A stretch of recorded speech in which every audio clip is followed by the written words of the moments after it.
What is going on, ladies and gentlemen? It's Armani, that card, back to you guys with a brand new video, and I'm with my friend David, who you guys probably haven't seen in a while. Yeah, in a while since I made that What Grinds My Gears podcast in Chesterfield.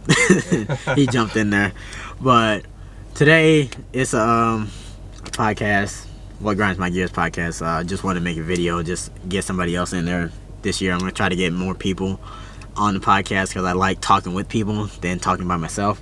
I don't know, sometimes I feel that it's weird. But as you see the title and the thumbnail, we're going to be talking about a couple cars from a link I found on Car and Driver, like the cars that are supposed to be coming out in from this year till 2025, and we picked a few cars off of there. We're just going to talk about it, and that's pretty much it. So yep, do you want to start off?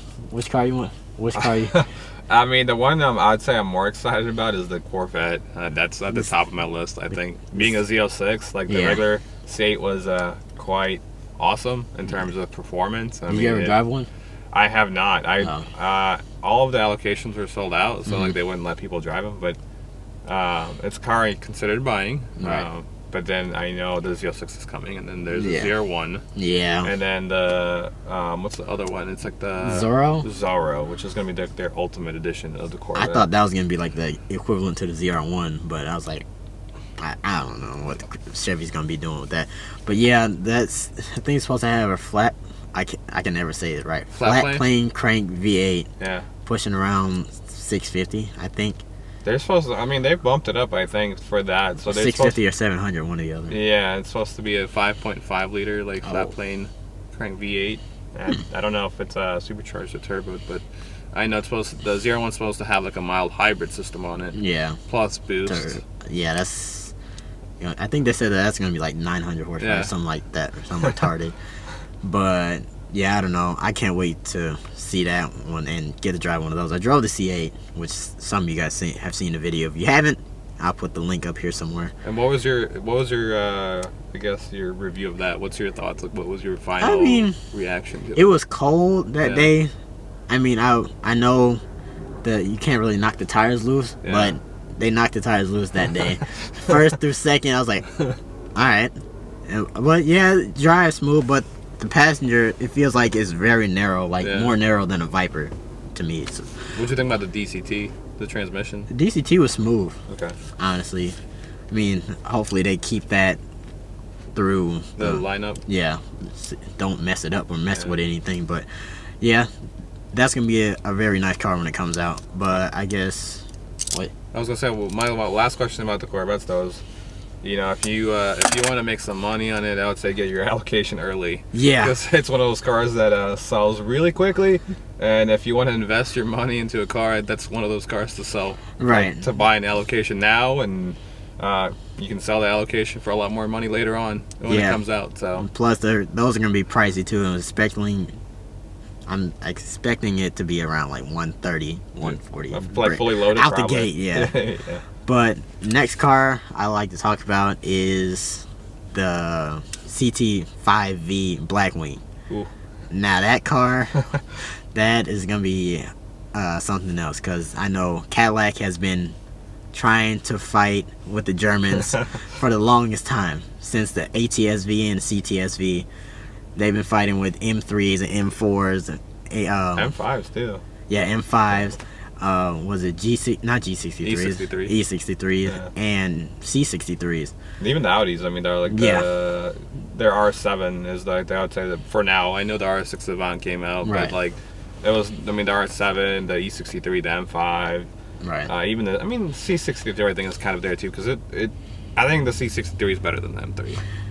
Yeah, I do, because you get the luxury and the speed. Yeah, you get a 4-liter V8 and a lot smaller package car. And then some of the infotainment system on the M4s and stuff is just like bland. Yeah, I agree. But like Cadillac is one of those brands, man. It's they've been battling the Germans, and I think, I mean, bang for your buck, you get a lot more performance than the German cars. Yeah.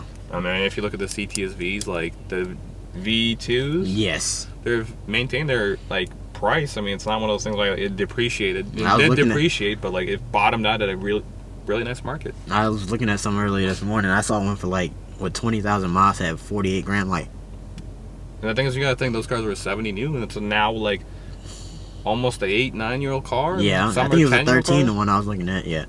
That's why I've been looking at Cadillacs, not which one. I'm not gonna tell y'all that. So until I decide if I'm gonna get it or not, y'all will not know. But the next car, I will say, for me, the Vanquish. I don't know. So as far as Car and Driver's article about it, it looks like the Valkyrie. Yeah, like that's what kind of threw me off. I'm like, why is it kind of similar to the Valkyrie? But if it comes out that way, I mean, I think it's going to be awesome. And it's supposed to be aimed at the 765 LT, and it's supposed to be aimed at the F8 Tributo. Yeah. So I think Aston Martin is one of those brands that are actually on the right path. I know they're doing a lot of cool stuff like the Valkyrie, and then they have the was it the bigger one? That's like the Formula. The Vulcan. Yeah. The Vulcan. So they have that. They've been doing a lot of cool stuff, and I don't know if you knew, but like Mercedes and Aston Martin actually partnered up. Yeah, so the Advantage. Yeah, the Advantage. Yeah. Is the AMG GT. Basically, they have the same interior too, which kind of threw me off. I'm like, why would you guys keep the same interior? But only thing that's different that I love that Aston Martin did from the Mercedes to the Vantage is they put a stick shift in it. Yeah. And Mercedes, we haven't seen a stick shift in a Mercedes since like what, 2008? I think so.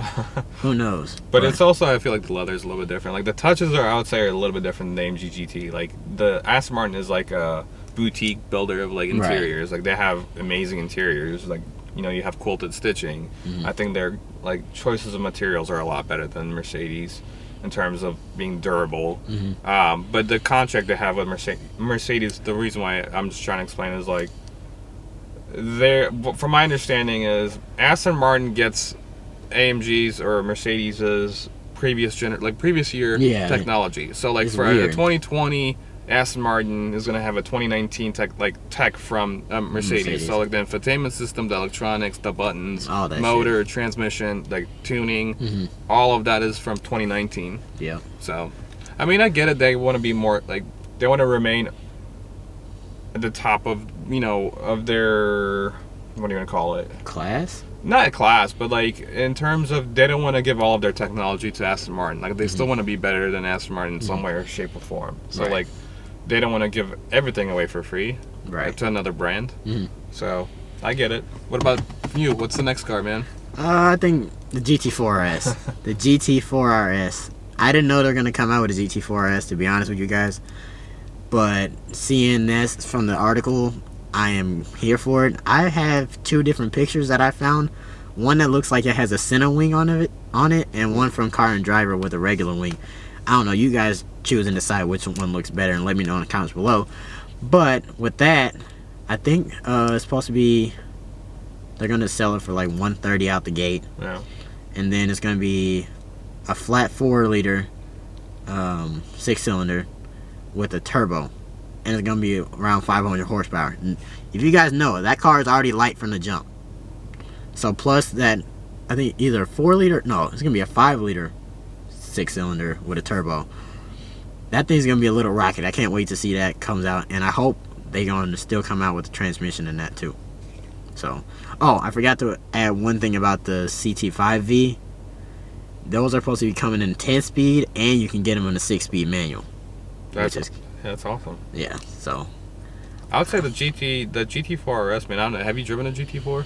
I driven one, but it was at Parker's. But I didn't really drive it. I just like moved it around. But I mean, I like the sound of it. I mean, if it with a nice exhaust on it, it'd be screaming. But I mean, I think it's one of those cars that are not appreciated for what they are. I know it's a Cayman, but honestly, it has a Carrera S motor in it. Right. So I mean, it's not like the fastest thing, but it has its own GT4 unique rear end, and then it has all GT3 parts in the front, suspension wise, and it's like it has the brakes from a GT3. It's supposed to come with a roll cage too, or something. Not a full roll cage, just like the half roll cage behind the seats. I think. Yeah, I mean, it depends on how you option it out. Even the GT3 RSs, you can option them out with the roll cage. Right. But the thing of it is, that car is, you know, the RS lineup is not. They're not fast in a straight line. Like those cars are. Like, in my track opinion, oriented. Yeah, there's track cars, and things like, the best way I can describe it is it's a scalpel. Like honestly, like in the cars that I've driven in my life, The GT3 RS is the only car that's actually messed with me psychologically. Like I did a track day in Vegas. Oh shit. And At what's it called? Vegas Speedway or something. Oh, okay, that one. And my buddy is actually an instructor there. And he was coaching me, and he like on turn 1, man, it's like a 75, 80 degree turn, and he's like, go. Brake, coast, and I'm like, nope, I'm not coasting. I got on the brakes. He's like, what are you doing? And I'm like, dude, we were doing like 75, 80 until like an 85 degree turn, and he was like, it's fine, just listen to me. Yeah, but I'm like, I looked at it, and I'm like, this car is not going around that turn at that speed. And then he's like, next lap, he's like, just listen to me. I was like, all right, fine. And next lap, we drove, you know, he told me to coast. I coasted, went through the turn. I looked in the rearview mirror, and I was like, just in utter awe of this car. It's like, I guess the best way I can describe it is a scalpel. Like, you just literally made this turn, and I was like, wow. Any other car, I'm like, I've never had that. Like, I can kind of feel it in the seat. I can feel it, you know, you have that feedback from the car. Okay, like, it's past its limits. Let me slow down. Right. With that car, my skill was not to its level of what that car can do. So that's my fault. But again, I've driven some cool cars. I've driven twin turbo Gallardos. I've driven R8s. I've driven was it a 488 GTB? So like, I've driven a bunch of cool cars, but like, that's the only car I'm like, just felt like a scalpel, man. Like, you can pinpoint it wherever you want to put it. Right. Well, just to go off a tangent for a bit, what cars have you owned? I mean, well, in the last couple of years, let's see here. I'm gonna start with, I have a Camaro.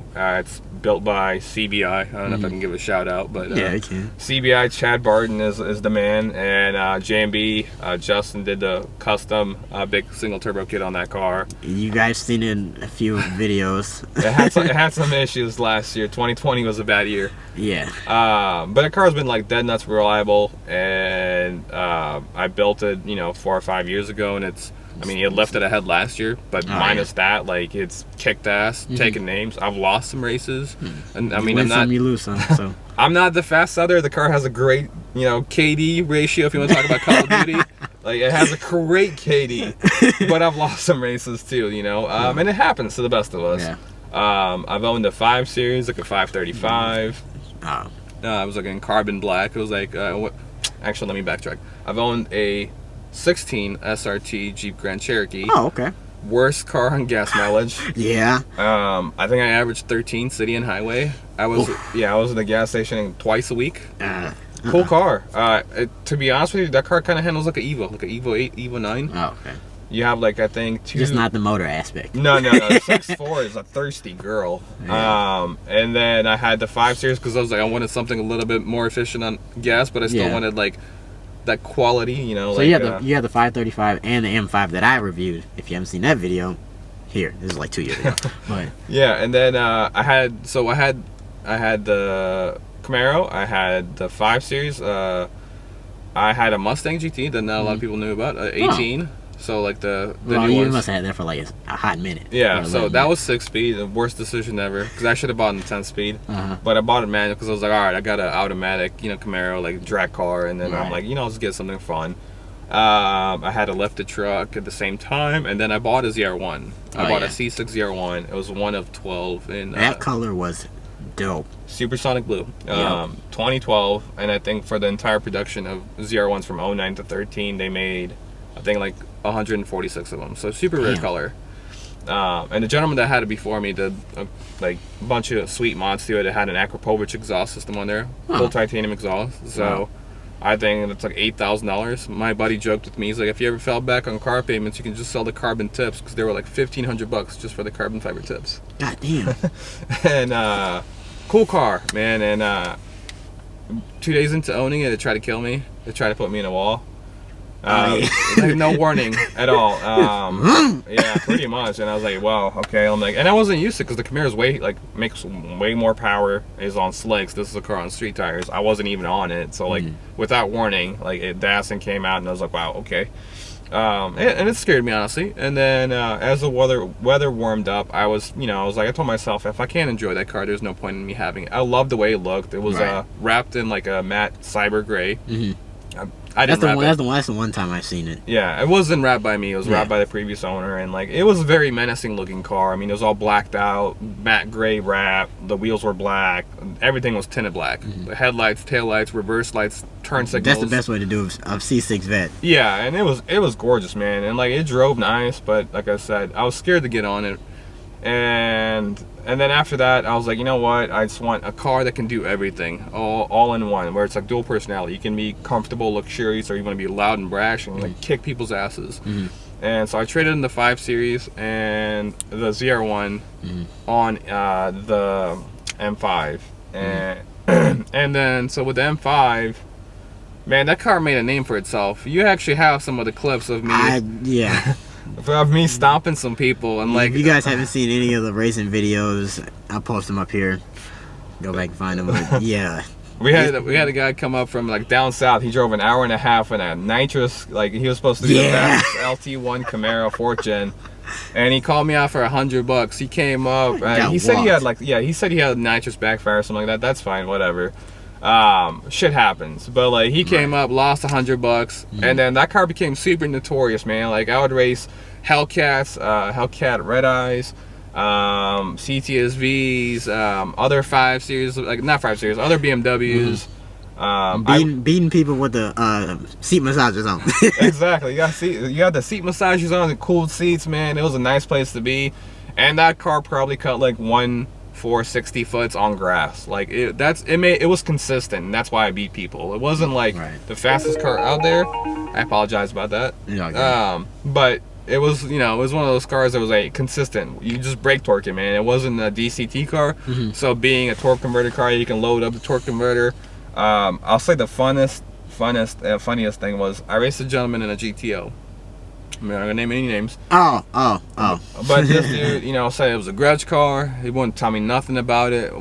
I found out later on that it was a 408 car with a F1X turbo 400, and the dude claimed that he couldn't essentially drive it anymore. He had to trailer it, and I thought it was funny because my Camaro has way more stuff done to it, and I drive that bitch everywhere. Right. Like literally, a legit street car. I've driven it to Highway 21 from Mugi, which is like an hour drive on E85. Jesus. Raced, went to South County, raced some more, and went home.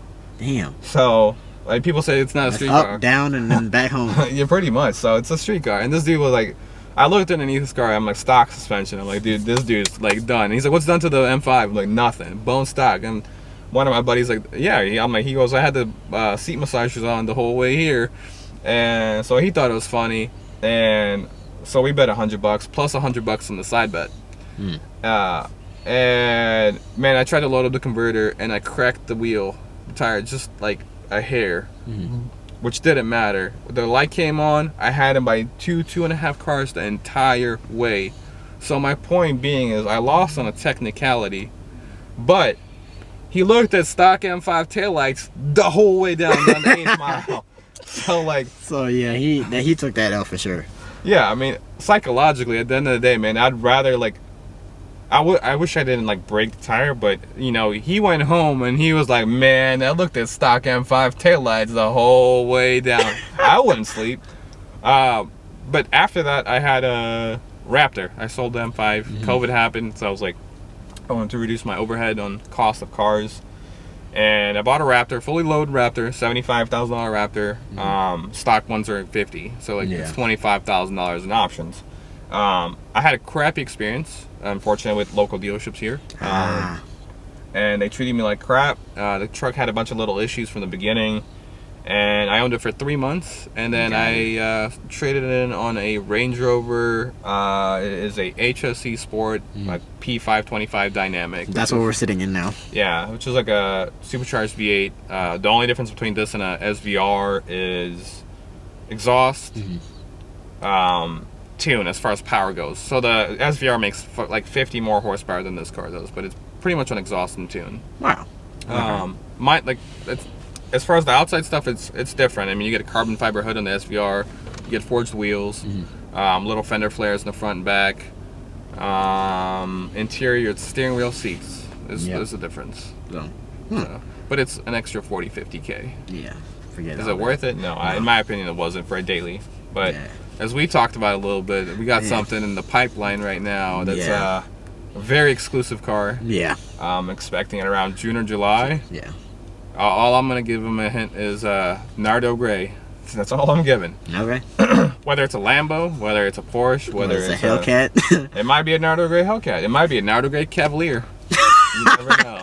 Yeah. You never know. But back on the topic of the cars. Yeah. What was the other one I was going to talk about?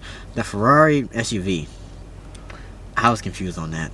Yeah. It's supposed to compete with the Urus, the Bentayga, and the Cullinan. And it's supposed to have around the same horsepower, like around 650 or something like that.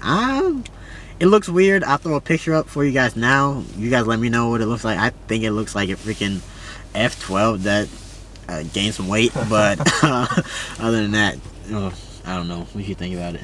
Honestly, I mean, I get the portion of it being they're widening their marketing range. Yeah. So like, you know, these companies that were solely supercar companies want to tap into other markets. Right. So the fact that the Lamborghini Urus came out and like people were buying that car, like, you know, hybrid, and then so it's like Ferrari's looking at it like, damn, we need to hop on the train. We need to hop on the train so we can get some bread from that too. Like, right. I mean, at the end of the day, it's one of those, like, they don't want to lose out on the market. Like, if Lamborghini's in the market, I know you have the Bentayga and you have the Aston Martin came out with one. It's like the DBX. Yeah, DBX. Forgot about that.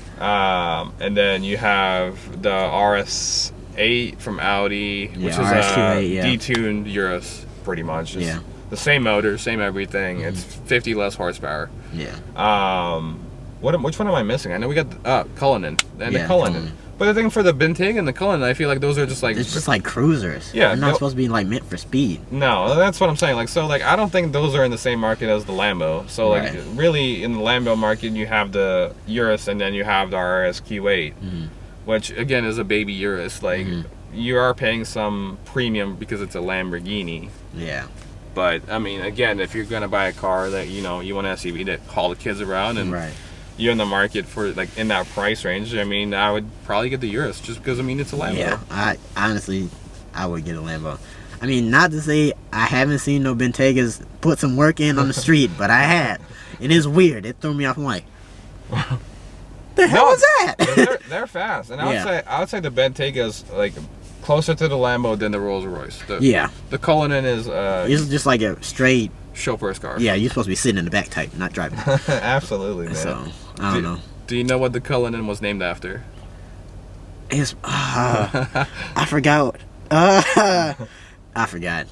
So it's named after the biggest diamond in the world. So Rolls Royce is called the SUV like the biggest diamond, the most supple, like the nicest of like top echelon of luxury. Because that thing's like 7,000 pounds or something. Yeah, it's heavy, man. But I don't know. I guess we'll do the last one. What you think? I mean, I'll say, like, Bill, staying on the Rolls Royce topic, man, it's kind of to be cheesy or funny. I went to the Lambo dealership because one of my buddies hasn't, like, been there. So I took him there, and luckily they had a 2021 Ghost. Oh, yeah. I forgot that's supposed to be coming out, too. Yeah, and they had, the whole thing about the Ghost is they are claiming to, like, it be built out of one sheet of aluminum. So, like, they want it to look as seamless as possible when you look at it from a side profile. Like, they don't want to see fender, back fender, doors. They want it to all look like one piece of metal. Yeah, it's straight smooth. Yeah. And I sat in it. The lady was very nice at Rolls Royce, and she's like, yeah, you guys can check it out. And so we sat in it, and I mean, to be honest with you, for being 3 times the price of my Range Rover, as far as materials go, like, honestly, it's the same as the Range Rover. Some people are gonna hate me for saying that, but as far as like the leather, like, it doesn't feel any different than this. It must not have been a high spec then. I mean, it was like 350, 360. Never mind. Yeah, so like it was still pretty highly spec, but like it's just the Starlight was cool. That's like a bougie option. That's in my opinion is really cool. If you're single and you want to wow the ladies, Starlight. And you can play Starboy. Oh, yep, that is true. So you can do that. Infotainment system and technology, they say that first time it's all Rolls Royce. But honestly, it felt like my M5, the infotainment system, the way it's set up, the little knob. I'm like, it's all the same menu. I literally got in it and I was like, this feels like home. I can just go in and put on what I want to put on because it felt like BMW. Because BMW owns Rolls Royce now. It's weird to me. But. Yeah, but they claim that it's not a BMW. I will say, everybody's probably going to hate me for this, but the biggest thing I can take away from the Rolls Royce are the floor mats. Yeah. The fuzzy floor mats. Bruh. I looked, they're $1,300 for floor mats. Like the lambskin floor mat? The lambskin. And the thing is, I would never allow anybody in my car with shoes on. You had to give him custom slippers. Nah, take your shoes off, put these on. Pretty much. But like it felt like memory foam on my feet, man. Wow. And I will say, I got back in my Range Rover, which is, like I said, it's a $100,000 car, and I just felt like I had poverty floors. Wow. And that says something. Like, I'm in a $100,000 car. It's still a six-figure car. Right.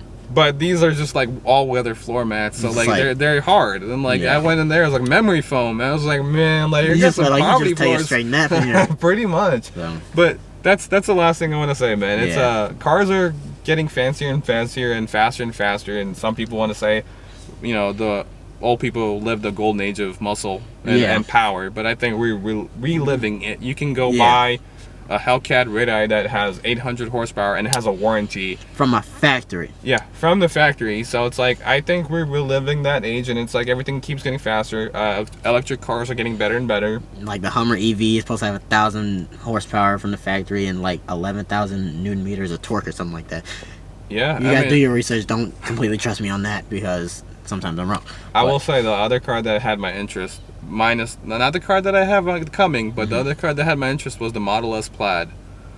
Yeah, I heard about that. I've never really. So let me tell you some stats, man. I know that car's supposed to be like 1,500 horsepower or something like that. Something like that. But so it's supposed to be sub 9-second quarter mile, sub 2 seconds 0 to 60.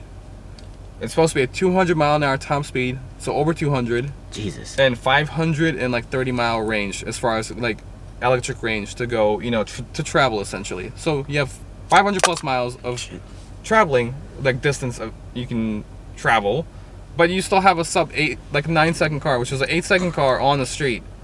That's a whole lot of speed for quietness. Yeah, and it's like $140,000 car, like how you option it out. I expect that. But honestly, I think in the street racing world, man, Mexico is gonna get interesting really quick. Yeah. A sub 9-second electric car, which is instant torque. Well, the big boys gonna have the show come out and make sure their stuff's done by spring. I agree, man. It's you know, it's gonna have to be like full-on track cars racing these things, and this is another car you can Street buy. Outlaws type. Yeah, I mean, I don't know what it's gonna do in the 8th, which is what most people do, but at the end of the day, like an 8-second electric car, I mean, in the 8th it's gonna be stupid. Nasty. Yeah. Well, you guys heard us talk about cars here, there. Car and driver link will be in the description below. But other than that, thank you for being on this podcast, David. Absolutely, man. And yeah, I hope you guys have a good day. If you guys do like any influencers type stuff or like anything like YouTube or anything like that, hit me up.